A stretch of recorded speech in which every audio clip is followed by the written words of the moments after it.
Yun, good day mga kabaro. Ito, another reaction video na naman tayo sa kabaro natin na si Sir Atoy. Yan, from Canada. Title,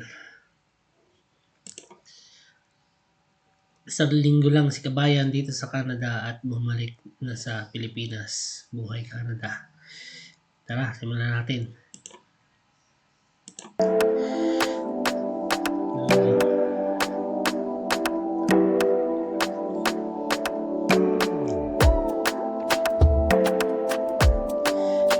Ganda rin ng Canada sa drone shot ni Sir. Yan, nag-i-snow nung time na yan na ginawa niya. Mahamog pa. Kitang kita sa taas yung nag-i-snow na mga bahay. Yes.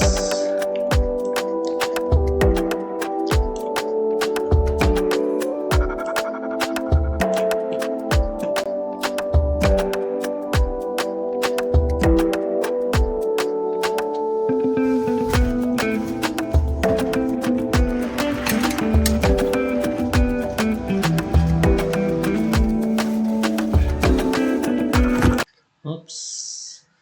Anong karne to? Nakalagay, country meat. Country meats. Country meats. Tama ba? Tama ba yung basa ko? Ang dami Ano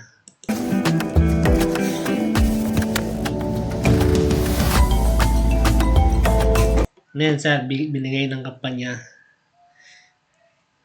Sana all binibigyan ng karne ng kampanya.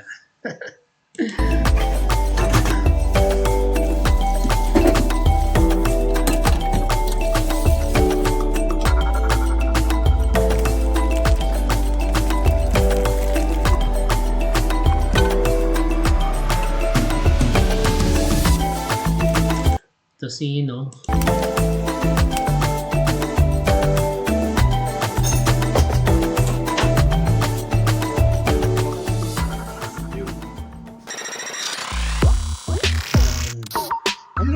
Yan. Subscribe niyo yan si Kuya Atoy sa YouTube niya. Nagtutunaw na ang yelo. Tubig na po yan Grabe Ganito na, malapit na mag-spring. Ito madulas to, kaya dahan-dahan lang.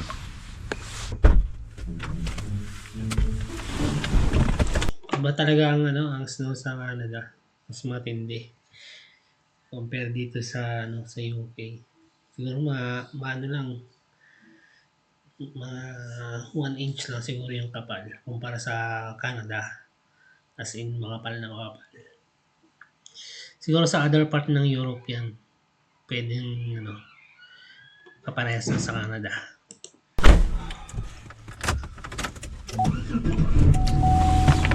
Oras na dito ay alas 4 pasado na. 4:20 PM. Tapos ko lang kumain. At labas ulit. Susunduin ko si Renzi kasi magpapasama ako sa kanyang mag grocery ng konti kasi maglalo pa ako Ganito yung weekends namin dito sa amin dito sa Manitoba, dito sa Nipawa. So relax lang muna. Ayun, pahinga na rin konti. Say hi ka na sa... Tama yan. Pag Sabado Linggo, relax talaga. Kasi Lunes hanggang Friday, bakbakan talaga. As in, talagang sumakasagad yung katawan mo sa trabaho. Kaya dapat lang Sabado Linggo, pahinga. Girlfriend mo? Pero kaya pa rin naman hanggang Sabado Linggo. Ay hindi, ayaw ko. Sakit sa ulong girlfriend dito na sa malayong karelasyon mo. Hindi kasi mga katropa, ang buhay namin dito, trabaho, bahay, tulog, kunting pasyal, kain, yan. Yun, ganyan ang buhay OFW. Yan. Kaya nasabi ni Sir, buhay daw nila dito. Bahay, trabaho, pasyal. Kami din dito sa UK, ganyan din. Bahay, trabaho. Pero nung nasa Dubai ako, ganoon din. Yan, bahay, trabaho, pasyal, bili ng kung ano-ano. Yan, bahay, trabaho. Pinagkaiba lang talaga dito, yung sahod. Yung pagpapasyal, hindi ibig sabihin na mamasyal kami dito. Tawag doon, nagre-enjoy na kami. Ay, grabe. Minimum lang to. Nandito po kami sa bahay ni Renzi at kasama ko si Edri. Dahil meron siyang problemang kailangan nating samahan. Damayan. Ayan, pero ayusin. Ayusin. Minsan, nakaka-depress din. Kasi malayo ka sa mga pamilya mo, sa mga mahal Saka mo sa bigla-biglaan ang problema. Bigla-bigla ang problema. Oh, masaya ka pala, tapos biglang tatamaan kang mabigat na problema. Ganun talaga. Bigat na. Oo. Ano pre, sama tayo. Grocery o Tim Tom muna? Ay, Tim Tom, Tim Horton. Wala ka. Tim Horton muna tayo. Nagkape na ako pero kape ulit tayo. Sabahan kita. Mahamog. Sa kanan na talaga, Tim Horton. Meron din dito pero sa lugar namin walang Tim Horton. Ano lang, Cafe Nero, Bob's. Bob's ba yun? Tama ako. Basta walang Tim Horton dito sa amin. Boxtown nata meron. Po dyan, tali ang labas dito ay mahamog. Ayan. Kung hindi nyo po nakikita, ayan, mahamog po. Okay, so nandito na po kami sa Tim Horton at magkakape muna bago mag-grocery. Magpapainit na lang muna ng katawan kasi malamig talaga. Malamig pa rin kahit nagtutunaw na yung mga yelo. Ito po yung madalas kong kinakain. Chocolate muffins, masarap siya. Lagi namin pinupuntahan Tim Horton. Yung kailan magkakape. Labas-labas lang kasi talagang ito lang naman talagang meron, di ba? Maliban sa Dairy Queen, DQ, dito. May iba, kaso mahal. Kanina mga katropa, meron kaming kaibigan dito pinag-uusapan namin about yung brown hat na umuwi sa Brown hat daw na umuwi. Pinas. Kababayan natin, kumbaga hindi siya nagtagal dito talaga, as in mga isang Sino kaya yung umuwi na yun? linggo ata siya rito sa Canada, dito sa Manitoba, dito sa amin. Tapos 2 days lang siyang pumasok sa highlight. Sabihin na nating nahirapan siguro or na homesick or hindi nagustuhan yung ine-expect niya. So kumbaga yung expectation niya hindi nangyari sa realidad na mangyayari sa kanya. Nung nasa Pinas pa lang siya, napapanood niya, may mga napapanood siyang na siguro vlogger, content creator na Oops. Ako kaya yun. Baka hindi ako yun. Hindi naman ako nagpa-vlog. Post ng hiring. Baka iba yun, ibang vlogger. Sabi, 2 days lang daw si Kabaro umuwi na. Baka daw na homesick or hindi nabigla sa trabaho. nagbibigay ng idea about dito. So inakala niya ito, sinabi lang din sa akin to dun sa mga kabatch na nakausap ko, na ang inaasahan niyang trabaho madadatnan niya rito ay paglilinis, yung bang pagja-janitorial, parang sanitation ba, ganun. Yun daw yung inasahan niya, pre. Pwede ring mangyari sa kanya yun, pre. Kaso chances lang yan. Chances. Katulad namin ni Ren. Ano ba ang in-applyan niya? Alam naman siguro niya na in-applyan niya na butcher. Bound to Canada. So, expect niya, mahawak siya ng kutsilyo. Pero bakit expect niya maglilinis? Parang kalala ko na to Ako, nung dumating ako rito, pumunta ako sa main break. Sa main break ako. Sa Main primal yun. Sa mga taga, ano ba yung main break? Sa primal, sa butcher. Tapos si Renzi, sa off support ka nilagay. Tapos anong naging trabaho mo sa off support? Don't you Ano yung off support? Comment naman. So, ano yung off support? use bullet points in Tsaka a main break. presentation? Hindi namin Look, alam yun. if you are responsible for driving new Nagdagkaalaman sales into a ba? business, you owe Pagka-box. taga-box tapos Ano yung main breakout? At yung isa. Main breakout of support. Baka alam nyo. Comment. Para alam ko rin. Dagdag kaalaman ba? Pag kung saan nang kailangan ng tao, tinatapon ako doon. Taon kahit saan mo gusto. Ngayon, ako, nung una, expect ko din, Kutsilyo. Expected ko, Kutsilyo ako nung dumating dito sa UK. Tapos, hindi ko rin inasahan na dinala din ako sa iba't ibang, posisyon. Dinala ako sa, sa kill floor. Tagatanggal ng balahibo, dumi. Yan, dinala ako doon. Dinala ako doon sa assistant ng ng ewan ko ano mga posisyon naman. Basta yung tagabuhat ng box naman, na frozen box. Dinala rin ako sa packing department. Yan, taga plastic ng karne. Taga salo doon sa maglalagay ka ng plastic.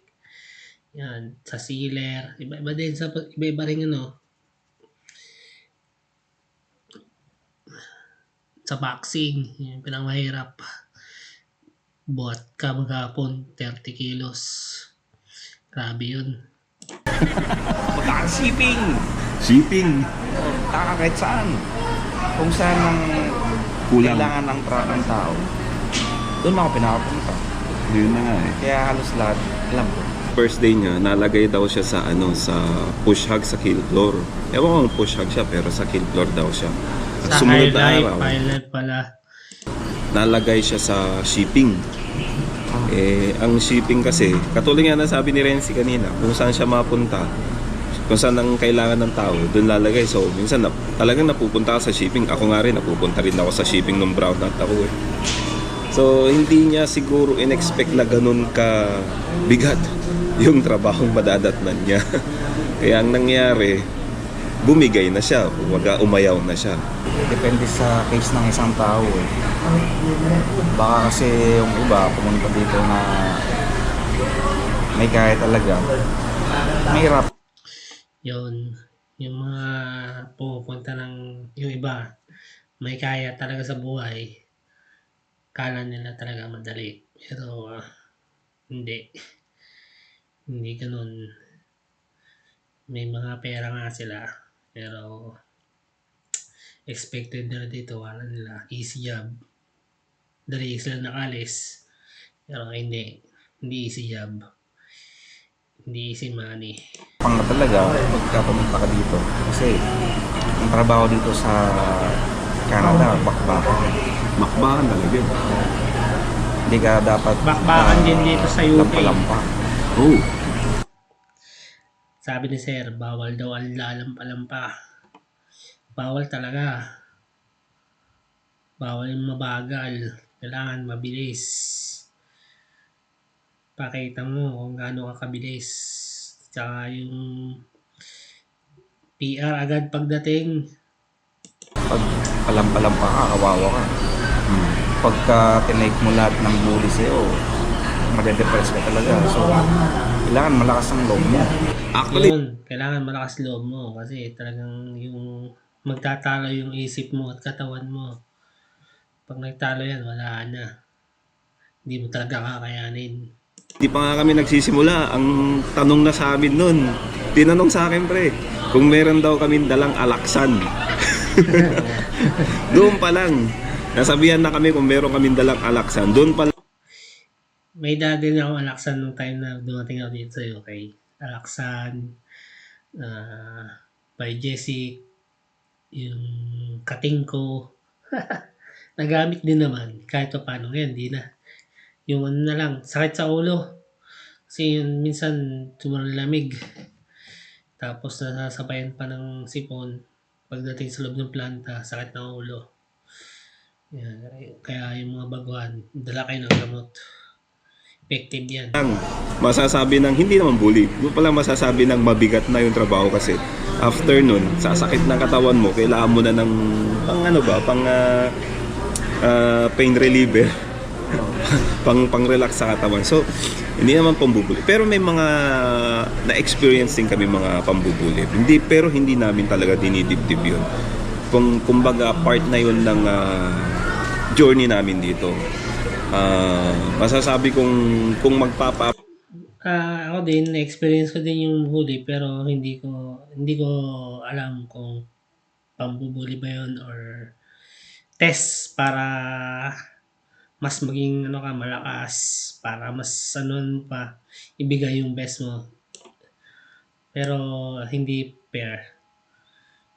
Pero goods lang naman kasi natuto din naman ako doon. Kaya, ewan ko. Kayo ba, nabully kayo nung bago kayo?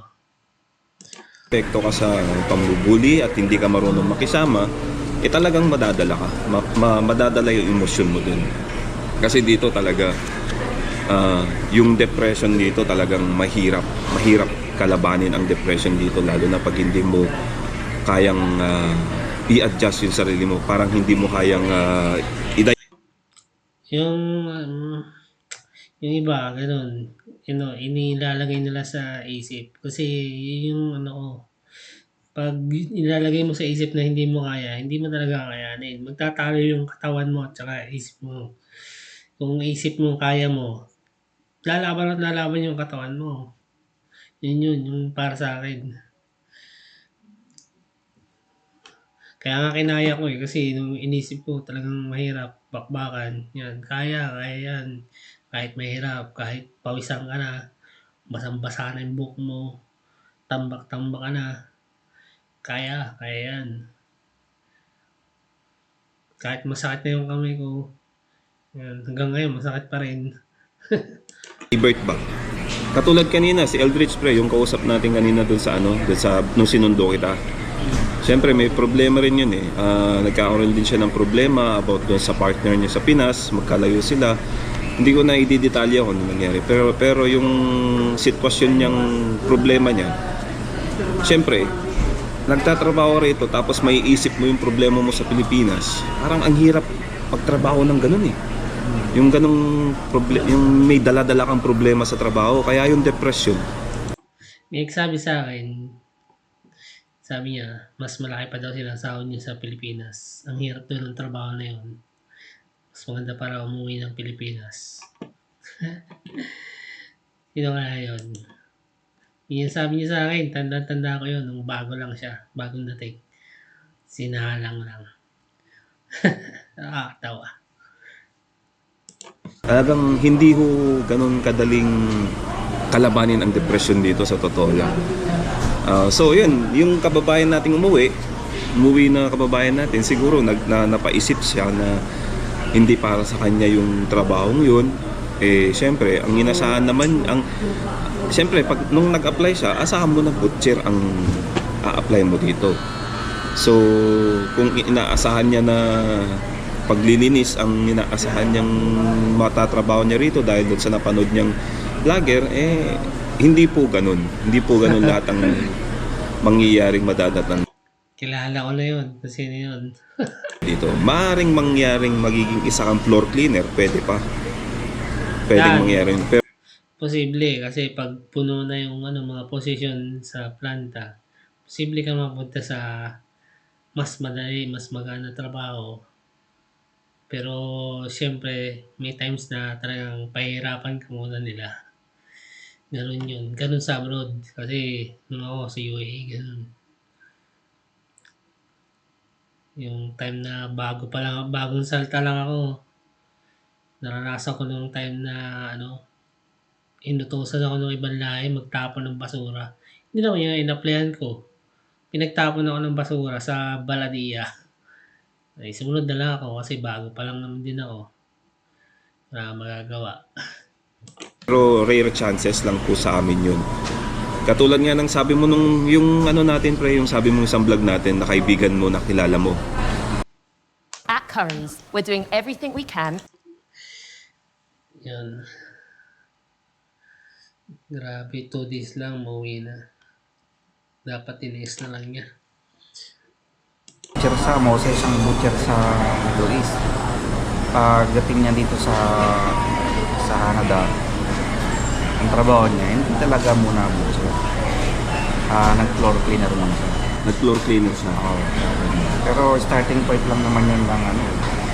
Magiging floor cleaner. Pag kasi tumatagal na, habang tumatagal ka sa planta, tumataas yung bracket na. Ano na ngayon siya po? Parang deboner niya sa bracket 6 siya eh. Bracket 6 na. Diba siya? Kumbaga na ano na niya yung skill niya sa... matagal na siyang na bracket 6. Parang napakahusay. Si Renzi, nagsimula din siya sa mababa. Kumbaga, yun nga, nasa support, natatapong kung saan ang kailangan, sa shipping. Pero ngayon mga tropa, ano na posisyon mo ngayon? Quality Pops? Quality Assurance Technician. Sana Ayun, all. siya na po siyang Sana all. QA. May interview nga kita, may tatanong ako sa'yo. Di ba nung ikaw yung pumunta rito, ano yung posisyon mo nung nadatnong mong trabaho rito? Saan parte ka?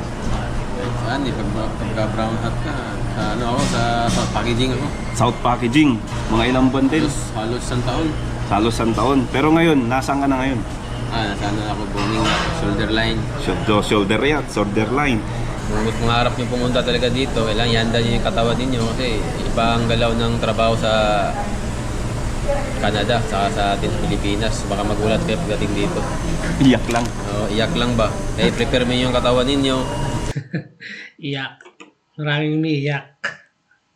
Basta mga baguhan. Umiyak din ako ng baguhan ako. Isip ninyo na akala natin na yun nga, madali yung buhay sa abroad pero mahirap din talaga. Pero yun nga, pag matyaga ka naman, pag may pangarap ka sa buhay, Tama sanay yung ka sa sinabi ni Sir. physical na laban kasi May pangarap ka sa buhay. Kakayanin mo yan. skilled work ang papasukan mo eh, hindi opisina eh. Bakbakan talaga eh. Hindi opisina pinasok mo. Skilled work nga eh. Hindi, ano tawag dito? Sa opisina ata siya nagtatrabaho. Ako na lang kwento. Hindi, totoo naman sinabi. Hindi po opisina ang in-applyan nyo dito sa Canada. Kumbaga pumasok ka, pumunta ka rito sa Canada, makipagbakbakan.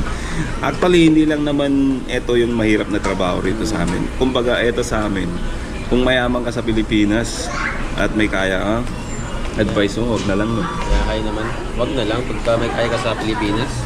Huwag mo na lang pangarapin, magsarap ang buhay ng Pilipinas. Pero dito naman, hindi naman nakabakbakan talaga totally habang buhay ka dito. May maraming trabaho na ano, di ba? Antayin mo lang na ma-PR ka, tumagal ka dito sa Canada, may mga opportunity naman na mag-apply ka sa iba eh, na mas magaan. Tama. Hindi naman totally na kung talagang pangarap mo mag-butcher. Tingin mo naman na di mo na kaya talaga kasi may iba kang goal na magaan na trabaho. Marami rin dito sa Canada mapapasok kung magaan. Tama. Pagkatapos mo, basta ma-PR ka lang. Kasi open na yan eh. Lahat ng pwede ka na-applyan kahit ilang job mo. Yan ang target ng iba, no? Pagkatapos ma-PR, ma-ILR. Hanap na ibang trabaho, yung mas magaan. Mas malaking kitaan. Pero ako tingin ko, after ko parang gusto ko pa rin sa, sa industry na ganito. Pero siguro, sa packing na lang muna. Tingin ko, kung mag-a-apply ako sa factory, meat factory, saan muna, packing. Pass muna sa kutsilyo. Kaya kung may mas magaan na trabaho, pass muna sa, pahinga muna. Huwag natin abusuhin yung katawan natin kung lalo't kung nakasettle ka na naman. Di ba? Yun, tama yung sinabi nila. Kung pasukan, basta kaya ng katawan mo. Napakahusay. Napakahusay. Apply na kayo dito sa Dalawa naman applyan dito sa High Life eh. Mayroon ISO, baka magsaysay. Salamat salamat sa advice. Yun, agency, ISO, magsaysay. Yan. Stockhouse. Yan, yung mga agency. Bound to Canada. So yung mga tropa, lipat po kami, mag-grocery muna kami kasi anong oras na? Medyo dumidilim na. Ayan.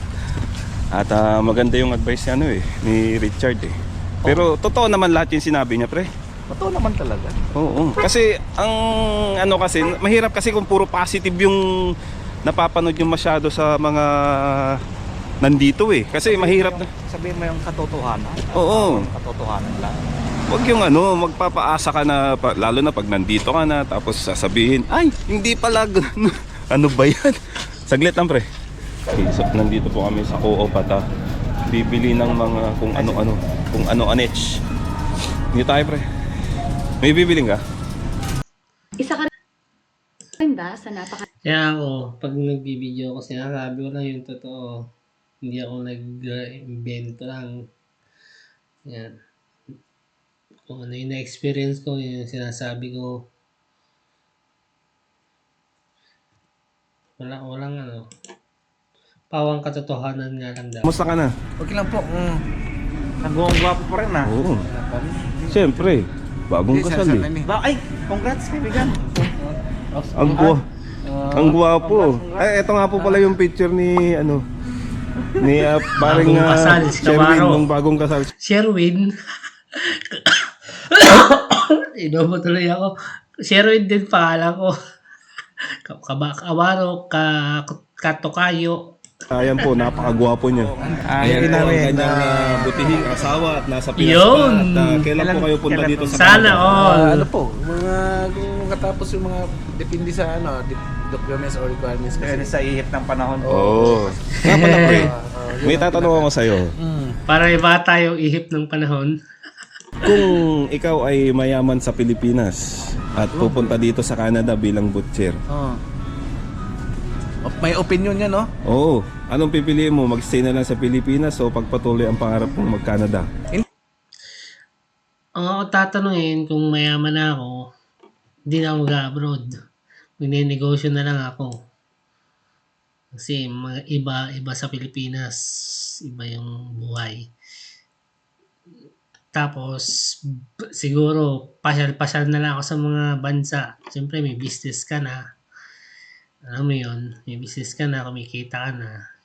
Gamitin mo, pampasyal Kaya naman, mag-settle ako sa isang bansa. Tapos, yung Pinas, negosyo. Tapos, travel lang. Ganun lang, di ba? Hindi na siguro. Kung di siguro, pupunta ka ng Canada for ano na lang siguro po. Pasyal-pasyal na lang. Pasyal, ganun. No? Tama ako. Kasi nandun na yun eh. Oo, Nandun na yung lahat na. Kumbaga, kung gusto mo lang, bakasyon. Bakasyon. Kung may pagkataon magiging green card o mga ganun. Hindi. permanent residency. Pwede rin apply. At least may Oo. ganun. Pwede kang Kasi nandun na balik- yun eh. Kasi prescription lahat talaga dito, mamuhay ng maayos. Yun, ang pinakamaganda. Oo. Maganda kasi dito pag may anak, dito mag-school. Napakahusay. Advice ng ating Napakahusay. malupit na kasama sa trabaho at kaibigan. Yan. Sana sa susunod nandito ni asawa. Oo, sana. Yung ano natin yan. Oo. Yun naman ang pangarap natin. Oh. Sige, pre. Sige pre. Salamat sa advice. Actually, wala namang pumipigil na mag-Canada kayo. Hindi naman sinasabing pangit ang Canada. Pero para sa amin kasi, asahan nyo na yung magiging struggle dito sa Canada. Kasi hindi naman po parang Pilipinas ang Canada. So habang nag-grocery kami ay nakasalubong ko itong mga malulupit na kasama natin sa highlight. Yung vlogger natin na mga gwapo, yun ito ang... Akin nga muna yung kukapugian mo. Hindi ba ikaw si Yo? Yung sa Paya Mansion. Mga kasama natin sa trabaho at nagkakita-kita kami dito. Parang parang Canadian naka-short pan na lang. Rescue yun. Basic. Hindi nilalamig. Uy, grabe. Nasa freezer kasi ako eh. Ay nga pala, pinag-uusapan ko dito sa topic ko ngayon yung brown hat na kasama nating umuwi. Yun, di ba? Alin? Yung yung Sa Kilflor yun, di ba? Kilflor tapos puntang shipping, Yung umuwi. So, advice sa tingin nyo kayo, nagsimula rin kayo noon sa di ba? Brown hat. Brown hat. So, point noon, parang nakita nyo yung simula hanggang sa medyo umangat na kayo ng konti. Sabihin na natin. Kami umangat. Nandun pa rin kami sa babae. Pero at least nakasurvive kayo, di ba? Oo naman. Nakasurvive. Kailangan natin yun. kailangan nakasurvive. Advice nyo, sa tingin nyo ba, kung may kaya kayo sa Pilipinas at mag-a-apply kayo bilang butcher, advisable pa ba sa inyo? Kung sa Pinas, yung sahod ko monthly nasa 60, ganyan. Hindi, kung may kaya ka na. Kung may kaya, parang Oo. wag na. Wag na.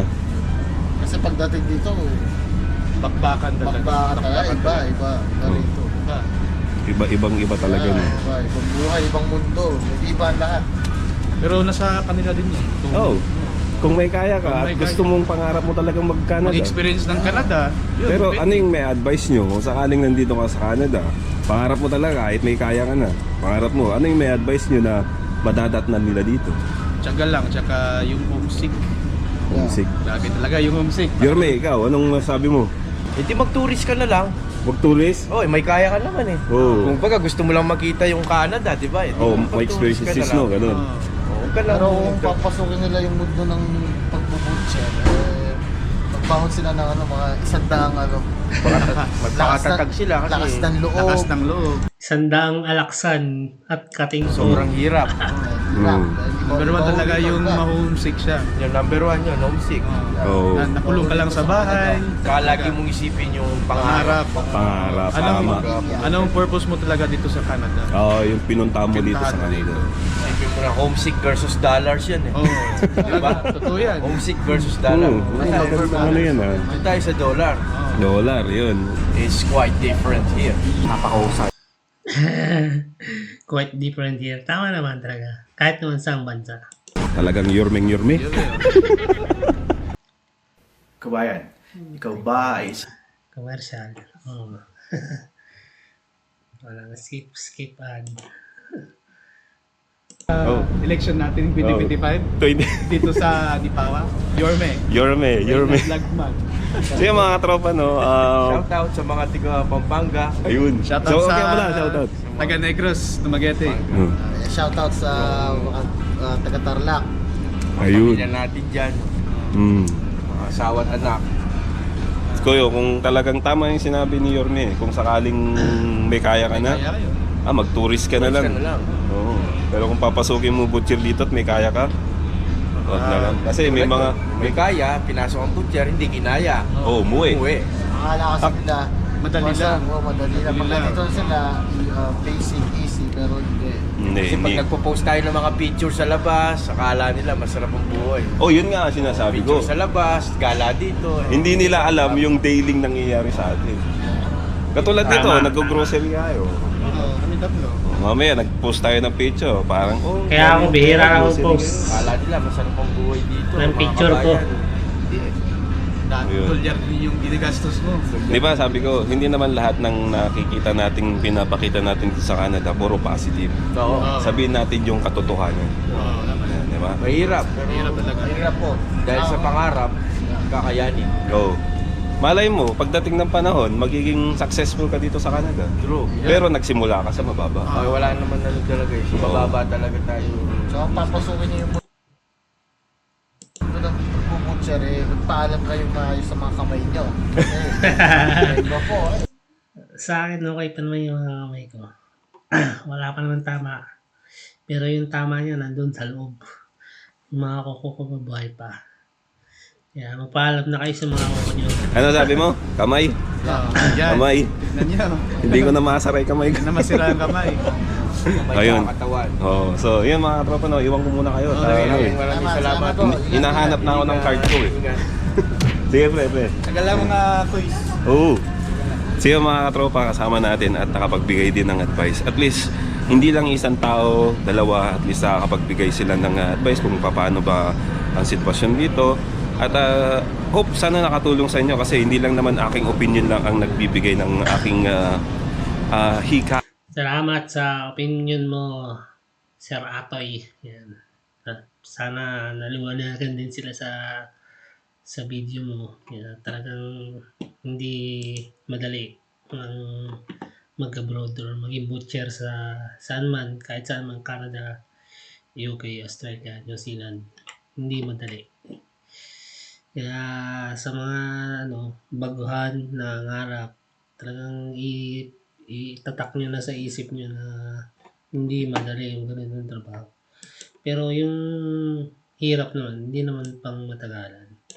Kung gusto niyo magstay sa ganitong trabaho, puwede rin naman. Pero kung nahihirapan na talaga kayo, mag-settle muna kayo tapos tsaka kayo lipat sa ibang trabaho na mas magaan, 'di ba?